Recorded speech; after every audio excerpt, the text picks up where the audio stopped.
सामाजिक विज्ञान के परीक्षा में अब कुछ ही पल का शेष समय बाकी रह गया है। बस कुछ ही पल के बाद आप लोग परीक्षा हॉल में अंदर रहिएगा, लेकिन उससे पहले आप सभी लोग इस 80 क्वेश्चन को जरूर देख लीजिए जो अभी हम आपको इस वीडियो में आगे बताने वाले हैं। काफ़ी महत्वपूर्ण क्वेश्चन है, सारे क्वेश्चन वायरल क्वेश्चन है जो सीधे सीधे आपके एग्जाम में पूछे जा सकते हैं। तो जल्दी से आप सभी लोग फटाफट से इस चैनल को सब्सक्राइब कर दीजिए, क्योंकि आगे के भी सभी वीडियो का नोटिफिकेशन आपको मिल सके। और फटाफट से हम लोग पहले नंबर क्वेश्चन की तरफ बढ़ेंगे।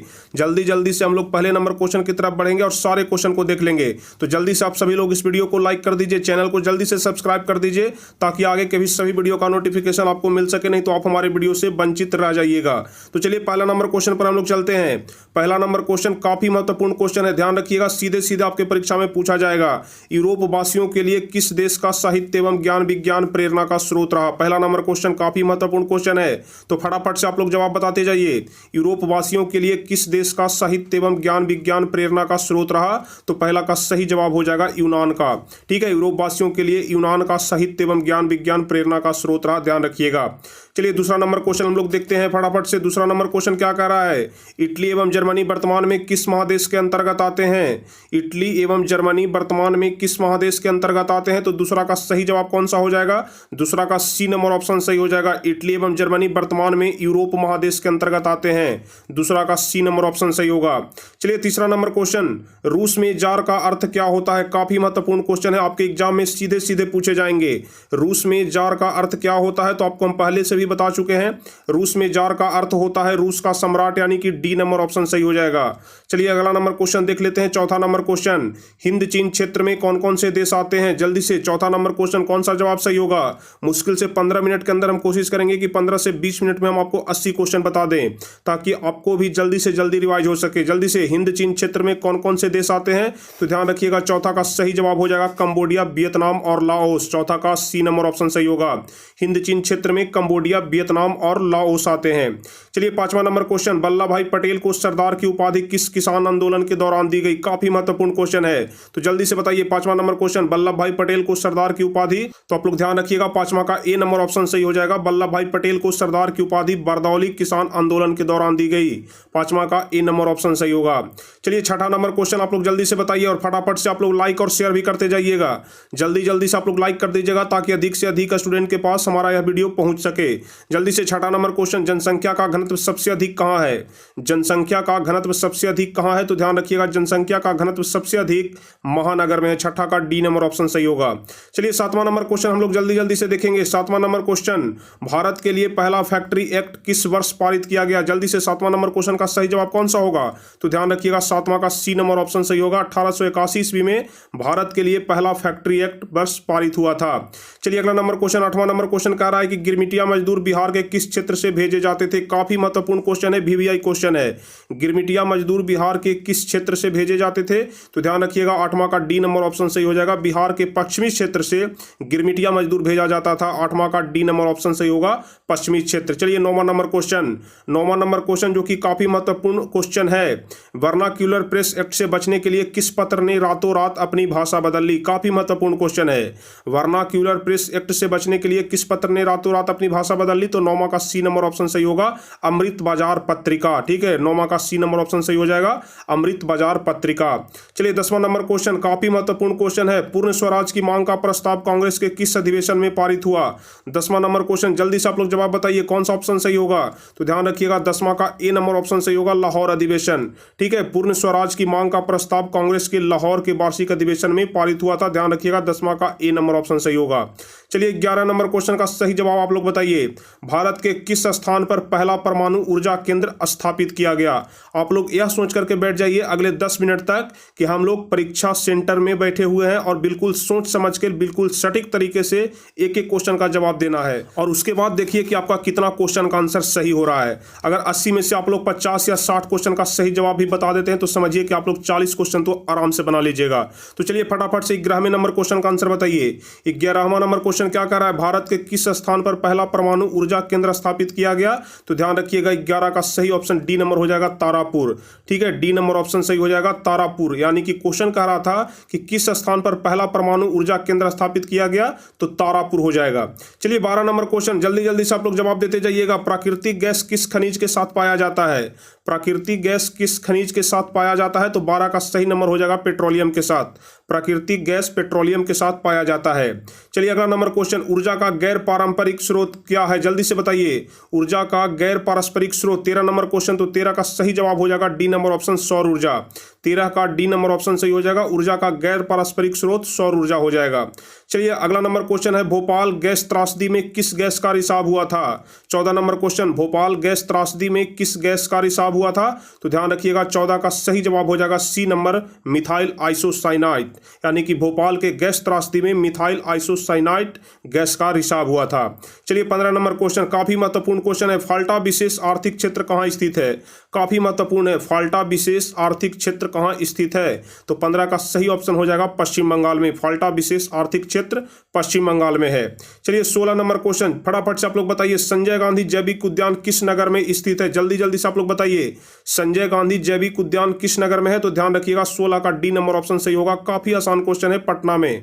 संजय गांधी जैविक उद्यान पटना में है। चलिए 17 नंबर क्वेश्चन क्या कह रहा है? काफी महत्वपूर्ण क्वेश्चन, मंदाल हिल किस जिला में स्थित है? जल्दी जल्दी से आप लोग बताते चलिएगा, मंदाल हिल किस जिला में स्थित है? 17वां नंबर क्वेश्चन, तो 17 का सही जवाब हो जाएगा बांका में। मंदाल हिल बांका में स्थित है। चलिए 18 नंबर क्वेश्चन का आप लोग जवाब बताइए, उच्चावच प्रदर्शन के लिए हेस्यूर विधि का विकास किसने किया? उच्चावच प्रदर्शन के लिए हेस्यूर विधि का विकास किसने किया था? 18 का सही ऑप्शन हो जाएगा लेहमान। 18 का बी नंबर ऑप्शन सही हो जाएगा। उच्चावच प्रदर्शन के लिए हेस्यूर विधि का विकास लेहमान ने किया। चलिए 19 नंबर क्वेश्चन, सासाराम नगर का विकास हुआ था, फटाफट से बताइए, सासाराम नगर का विकास कौन से युग में हुआ था? 19वां नंबर क्वेश्चन, तो इसका सही जवाब हो जाएगा मध्य युग में। सासाराम नगर का विकास हुआ मध्य युग में। चलिए 20वां नंबर क्वेश्चन, सीमेंट उद्योग का सबसे प्रमुख कच्चा माल क्या है? जल्दी से बताइए, काफी बार हम आपको बता चुके हैं सीमेंट उद्योग का सबसे प्रमुख कच्चा माल क्या है? तो ध्यान रखिएगा चूना पत्थर हो जाएगा। सीमेंट उद्योग का सबसे प्रमुख कच्चा माल चूना पत्थर होगा। चलिए 21वां नंबर क्वेश्चन, भारत में राष्ट्रीय स्तर पर पंचायती राज की स्थापना कब हुई? काफी महत्वपूर्ण क्वेश्चन, भारत में राष्ट्रीय स्तर पर पंचायती राज की स्थापना कब हुई? तो ध्यान रखिएगा 21 का ए नंबर ऑप्शन सही होगा, 1959 ईस्वी में। 21 का ए नंबर ऑप्शन सही होगा। चलिए 22वां नंबर क्वेश्चन, बिहार में पंचायती राज का स्वरूप है, जल्दी से बताइए आप लोग, बिहार में पंचायती राज का स्वरूप कौन सा है? 22वां नंबर क्वेश्चन, तो इसका सही जवाब हो जाएगा डी नंबर ऑप्शन, इसमें से सभी, क्योंकि बिहार में पंचायती राज का स्वरूप ग्राम पंचायत भी है, पंचायत समिति भी है, जिला परिषद भी है, तो डी नंबर ऑप्शन सही होगा।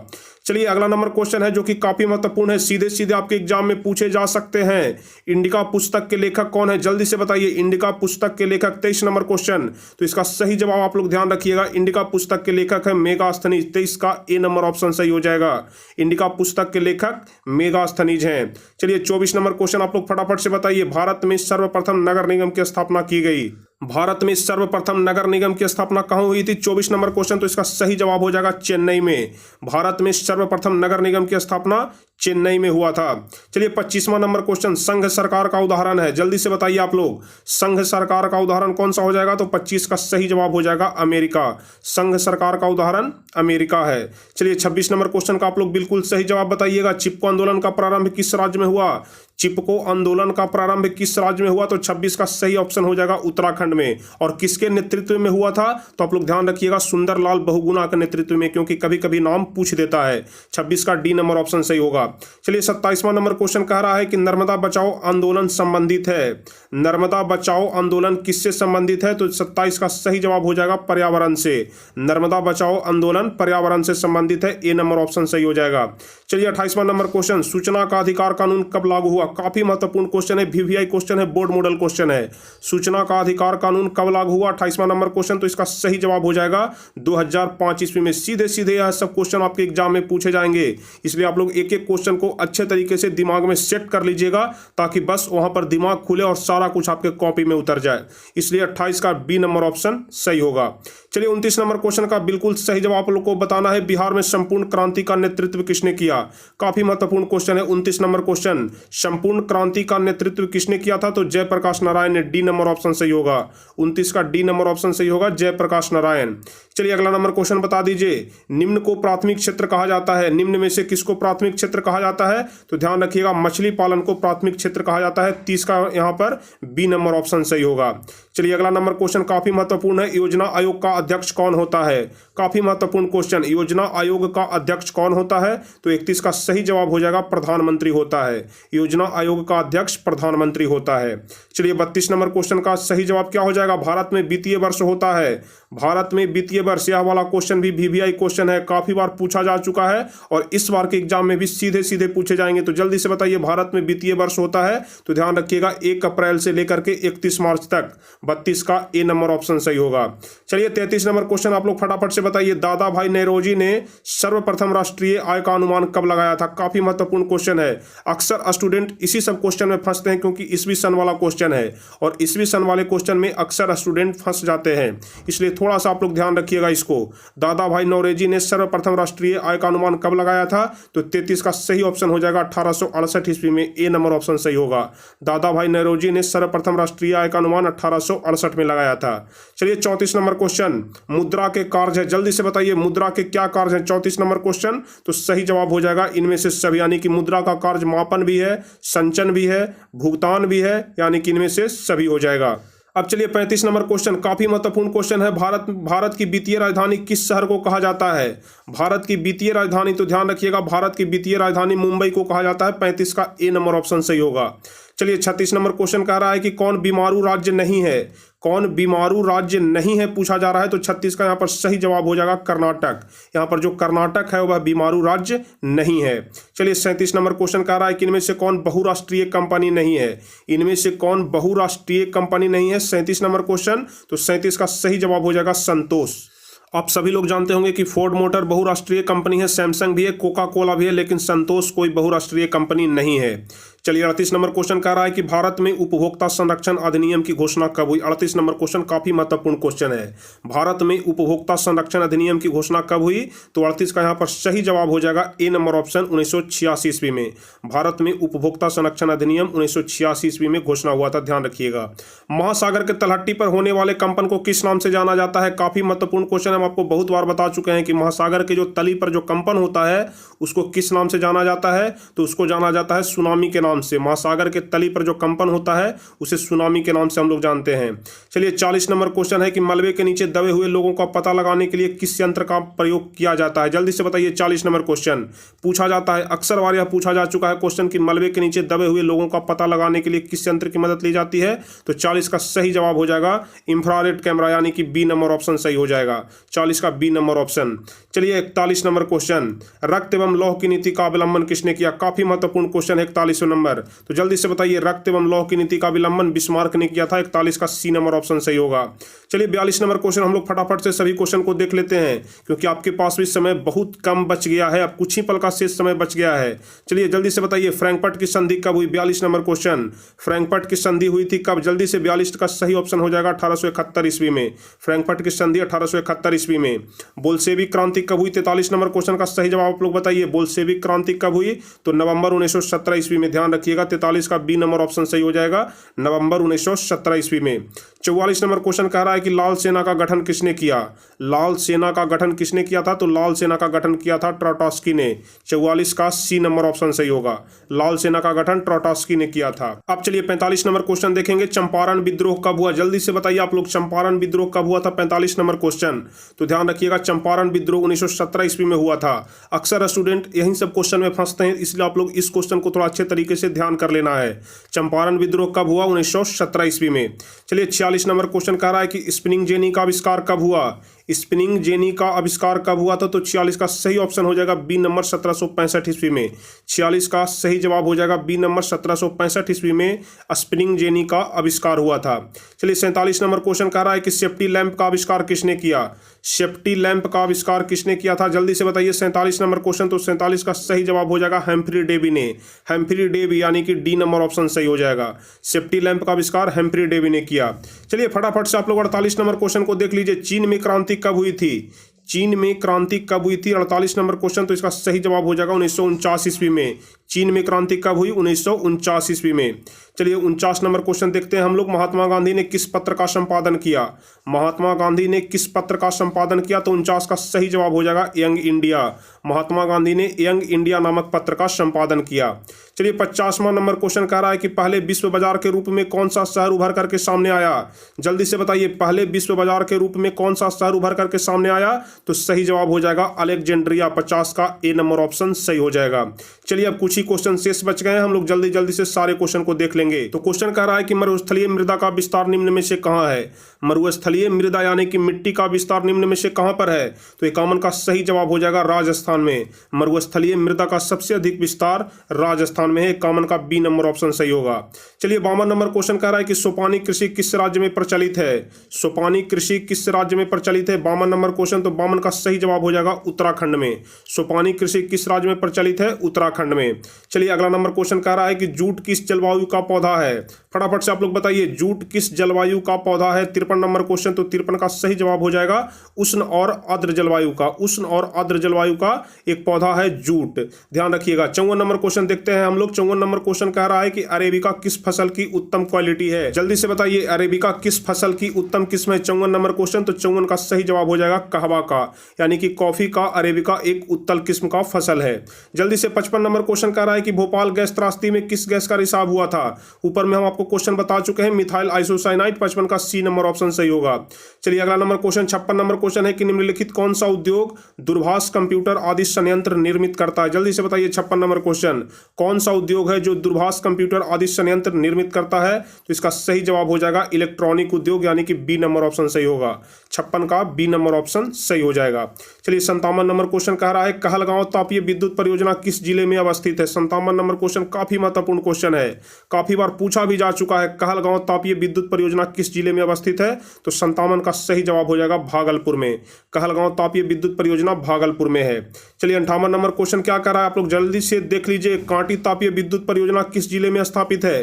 कांटी तापीय विद्युत परियोजना कहां में है? जल्दी से बताइए। 58 नंबर क्वेश्चन, तो ध्यान रखिएगा, कांटी तापीय विद्युत परियोजना मुजफ्फरपुर में है। 58 का सी नंबर ऑप्शन सही होगा। चलिए अगला नंबर क्वेश्चन कह रहा है कि उच्चावच प्रदर्शन के लिए हेस्यूर विधि का विकास किसने किया था? तो उच्चावच प्रदर्शन के लिए हेस्यूर विधि का विकास लेहमान ने किया था। 59 का बी नंबर ऑप्शन सही होगा। चलिए अगला नंबर क्वेश्चन कह रहा है कि पर्वतीय छायांकन विधि में भू आकृतियों पर कौन से दिशा से प्रकाश पड़ने की कल्पना की जाती है? जल्दी से बताइए कि किस दिशा से प्रकाश पड़ने की कल्पना की जाती है पर्वतीय छायांकन विधि में भू आकृतियों पर? तो 60 का सही जवाब हो जाएगा उत्तर पश्चिम दिशा से। 60 का सही जवाब उत्तर पश्चिम दिशा से। काफी महत्वपूर्ण क्वेश्चन है, आप लोग ध्यान रखिएगा। चलिए अगला नंबर क्वेश्चन कह रहा है कि निम्नलिखित कथनों पर विचार करिए। निम्नलिखित कथनों पर विचार करिए। कथन क्या है? जहां सामाजिक अंतर एक दूसरे से टकराते हैं वहां सामाजिक विभाजन होता है। पहला नंबर अंतर है 61 नंबर क्वेश्चन का, आप लोग ध्यान से पहले क्वेश्चन को पढ़ लीजिएगा। जहां सामाजिक अंतर एक दूसरे से टकराते हैं वहां सामाजिक विभाजन होता है। दूसरा है यह संभव है कि एक व्यक्ति की कई पहचान हो सकती है। और तीसरा है सिर्फ भारत जैसे बड़े देशों में सामाजिक विभाजन होते हैं। इन कथनों में कौन सा कथन सही है? आपसे पूछा जा रहा है कि यहाँ पर जो 3 कथन दिए गए हैं इसमें से कौन सा कथन सही है। 62 नंबर क्वेश्चन, तो इसका सही जवाब कौन सा हो जाएगा? 61 नंबर क्वेश्चन, तो बताइए जल्दी से इसका सही जवाब कौन सा हो जाएगा? तो इसका सही जवाब हो जाएगा बी नंबर, यानी कि 1 और 2 दोनों, बी नंबर ऑप्शन सही हो जाएगा। एक में क्या कह रहा था, आप लोग ध्यान से इस क्वेश्चन को समझिएगा क्योंकि यह वाला क्वेश्चन काफी महत्वपूर्ण है। जहां सामाजिक अंतर एक दूसरे से टकराते हो वहां सामाजिक विभाजन होता है और यह संभव है कि एक व्यक्ति की कई पहचान हो सकती है। दोनों कथन सही है। चलिए अगला नंबर क्वेश्चन हम लोग देखते हैं। 62 नंबर क्वेश्चन कह रहा है कि निम्नलिखित व्यक्तियों में से कौन रंग भेद के विरोधी नहीं थे?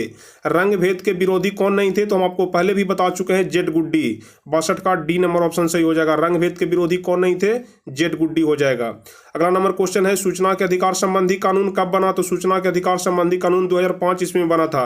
यह वाला क्वेश्चन हर हाल में पूछा जाएगा, आप लोग इसको ध्यान रखिएगा। चलिए 64 नंबर क्वेश्चन कह रहा है कि नेपाल में सप्तदलीय गठबंधन का मुख्य उद्देश्य क्या है? 64 नंबर क्वेश्चन, नेपाल में सप्तदलीय गठबंधन का मुख्य उद्देश्य क्या है? तो आप लोग ध्यान रखिएगा, लोकतंत्र की स्थापना करना ही नेपाल में सप्तदलीय गठबंधन का मुख्य उद्देश्य है। 64 का बी नंबर नंबर ऑप्शन सही होगा। चलिए फटाफट से हम लोग 65 नंबर क्वेश्चन देख लेते हैं। किसान यूनियन के नेता कौन थे? निम्नलिखित में कौन भारतीय किसान यूनियन के नेता थे? तो क्या हो जाएगा option C number Mahendra Singh Tikait. 65 का सी नंबर ऑप्शन सही होगा। भारतीय किसान यूनियन के नेता महेंद्र सिंह टिकैत हो जाएंगे। चलिए 66 नंबर क्वेश्चन कह रहा है कि ताड़ी विरोधी आंदोलन निम्नलिखित में से किस प्रांत से शुरू किया गया? 66 नंबर क्वेश्चन। तो आप लोग ध्यान रखिएगा, इसका सही जवाब हो जाएगा आंध्र प्रदेश, यानी कि ताड़ी विरोधी आंदोलन आंध्र प्रदेश से ही शुरू किया गया था। चलिए 67 नंबर क्वेश्चन कह रहा है कि बिहार में पंचायती राज संस्थाओं में महिलाओं के लिए कितनी सीटें आरक्षित है? काफी महत्वपूर्ण क्वेश्चन है, अक्सर यह पूछा जाता है और इस बार के एग्जाम में भी हर हाल में पूछा जाएगा। बिहार में पंचायती राज संस्थाओं में महिलाओं के लिए कितनी सीटें आरक्षित है? 67 नंबर क्वेश्चन। तो 67 का सही जवाब हो जाएगा 50% सीटें, यानी कि बिहार में महिलाओं के लिए 50% सीट आरक्षित है। चलिए 68 नंबर क्वेश्चन कह रहा है कि भारत में कहाँ महिलाओं के लिए आरक्षण की व्यवस्था है? भारत में कहाँ महिलाओं के लिए आरक्षण की व्यवस्था है? तो इसका सही जवाब हो जाएगा पंचायती राज व्यवस्था में। 68 का सी नंबर ऑप्शन सही होगा। चलिए 69 नंबर क्वेश्चन क्या कर रहा है? भारत में सर्वोच्च न्यायालय के मुख्य न्यायाधीश की नियुक्ति कौन करता है? भारत में सर्वोच्च न्यायालय के मुख्य न्यायाधीश की नियुक्ति कौन करता है? 69 नंबर क्वेश्चन। तो सही जवाब हो जाएगा राष्ट्रपति। भारत में सर्वोच्च न्यायालय के मुख्य न्यायाधीश की नियुक्ति राष्ट्रपति करता है। 70 नंबर क्वेश्चन कह रहा है कि भारत में किस तरह के लोकतंत्र की व्यवस्था की गई है? भारत में किस तरह के लोकतंत्र की व्यवस्था की गई है? 70 नंबर क्वेश्चन। तो सही जवाब हो जाएगा अप्रत्यक्ष लोकतंत्र। भारत में अप्रत्यक्ष लोकतंत्र की व्यवस्था की गई है। चलिए 71 नंबर क्वेश्चन। सिर्फ 9 क्वेश्चन शेष बच गए हैं, आप लोग फटाफट से देख लीजिएगा। इनमें कौन से देश में मिश्रित अर्थव्यवस्था है? जल्दी जल्दी से आप लोग बताते चलिएगा, काफी महत्वपूर्ण क्वेश्चन है। एक भी क्वेश्चन को आप लोग मिस नहीं कर सकते हैं, क्योंकि एक क्वेश्चन आपको हर हाल में आपके एग्जाम में 1 नंबर दिलाएगा।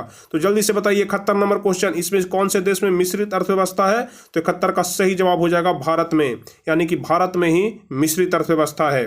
चलिए अगला नंबर क्वेश्चन 72 नंबर है। भारत में योजना आयोग का गठन कब किया गया था? भारत में योजना आयोग का गठन कब किया गया था? 72 नंबर क्वेश्चन। तो 72 का सही जवाब हो जाएगा 15 मार्च 1950 ईस्वी को। 72 का ए नंबर ऑप्शन सही होगा, 15 मार्च 1950 ईस्वी को। चलिए 73 नंबर क्वेश्चन कह रहा है कि भारत उपभोक्ता संरक्षण अधिनियम की घोषणा कब हुई? जल्दी से बताइए 73 नंबर क्वेश्चन। भारत उपभोक्ता संरक्षण अधिनियम की घोषणा कब हुई? तो 73 का सही जवाब हो जाएगा 1986 ईस्वी में। भारत उपभोक्ता संरक्षण अधिनियम की घोषणा 1986 ईस्वी में किया गया था। चलिए 74 नंबर क्वेश्चन कह रहा है कि उपभोक्ता अधिकार दिवस कब मनाया जाता है? उपभोक्ता अधिकार दिवस। तो 74 का सही जवाब हो जाएगा 15 मार्च को। उपभोक्ता अधिकार दिवस 15 मार्च, आप लोग ध्यान रखिएगा। चलिए अगला नंबर क्वेश्चन है 75 नंबर क्वेश्चन। भारत में आर्थिक सुधार कब आरंभ हुआ? भारत में आर्थिक सुधार कब आरंभ हुआ? 75 नंबर क्वेश्चन। तो इसका सही जवाब हो जाएगा 1991 ईस्वी में। 1991 ईस्वी में भारत में आर्थिक सुधार आरंभ हुआ। चलिए 76 नंबर क्वेश्चन, जल्दी से आप लोग बताइए, बाजार व्यवस्था का महत्वपूर्ण अंग है? जल्दी से बताइए आप लोग, बाजार व्यवस्था का महत्वपूर्ण अंग कौन सा है? तो ध्यान रखिएगा, जो उपभोग है वह बाजार व्यवस्था का महत्वपूर्ण अंग है। बाजार व्यवस्था का महत्वपूर्ण अंग उपभोग हो जाएगा। चलिए 77 नंबर क्वेश्चन कह रहा है कि भारत में सेवा क्षेत्र को सामान्यतः कितने भागों में बांटा गया है? काफी महत्वपूर्ण क्वेश्चन है। इस वाले टॉपिक से लघुतरीय क्वेश्चन में भी आपसे क्वेश्चन पूछे जाएंगे सेवा क्षेत्र से। भारत में सेवा क्षेत्र को सामान्यतः कितने भागों में बांटा गया है? तो 77 का सही जवाब हो जाएगा 2 भागों में। भारत में सेवा क्षेत्र को सामान्यतः 2 भागों में बांटे गए हैं। चलिए अगला नंबर क्वेश्चन बताइए 78 नंबर क्वेश्चन। निम्नलिखित में कौन प्राकृतिक आपदा है?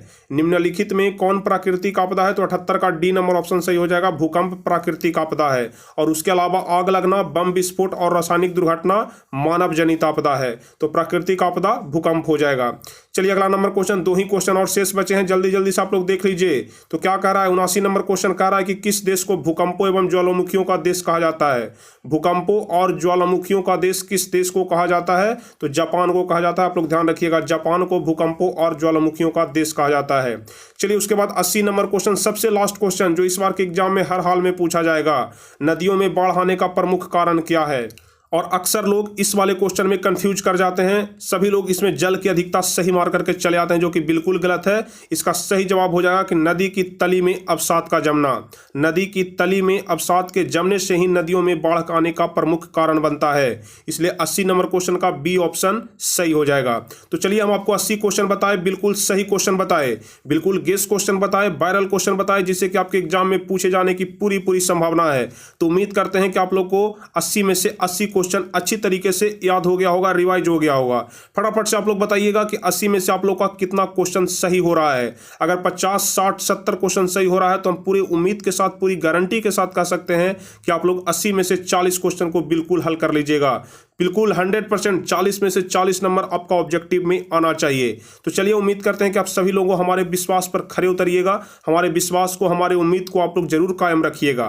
तो चलिए आपसे मिलेंगे हम आपसे एग्जाम के बाद। तो फटाफट से आप सभी लोग इस वीडियो को लाइक कर दीजिए, जल्दी से शेयर भी कर दीजिए, और जो भी स्टूडेंट चैनल पर नए हैं, हमारे साथ पहली बार जुड़े हैं, तो फटाफट से आप सभी लोग चैनल को सब्सक्राइब कर लीजिए ताकि आगे की वीडियो आपको मिल सके, वरना आगे का वीडियो आपको नहीं मिल पाएगा जब तक आप लोग सब्सक्राइब नहीं करिएगा।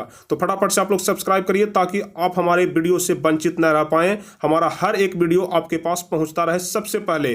तो चलिए फिर मिलेंगे हम आपसे अगले वीडियो में, तब तक के लिए जय हिंद, धन्यवाद।